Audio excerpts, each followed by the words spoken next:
Basically what we found is that the most frequently cited priority for land distribution is land that was taken away from people through forced removals. And most people, when they think of forced removals, they think of Sophia Town or District 6. But a lot of people have no idea that in the rural areas, people were removed from the land and they had to move out. So you'll see that come up a bit more strongly in more rural provinces. The land policy. So willing buyer, willing seller has had quite a storied life over the past 25 years. But what we found, actually, to me, surprisingly, is that a majority of citizens want to keep the willing buyer, willing seller policy. Black South Africans are the least likely to agree with keeping this policy, but it's over 50%. So it's still, versus colored South Africans are 62%, 68% of Indians and 73% of white respondents.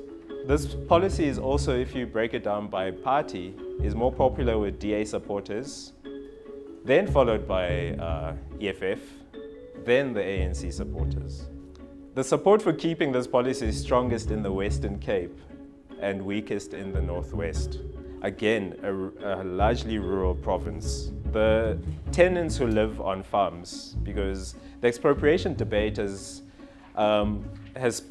brought up these issues about whether we should actually just give land to those people who actually work the farms and live on that land. But 55% actually agree or strongly agree that farmers should be allowed to retain ownership of land on which their laborers live. Between 2002 and 2015, land as a priority didn't come up above 2%. Only in 2018 it went up to 7%. When it comes to housing, that's always been a higher priority, and it's number 3. So are we chasing the wrong thing? Or what are South Africans' issues actually around this area?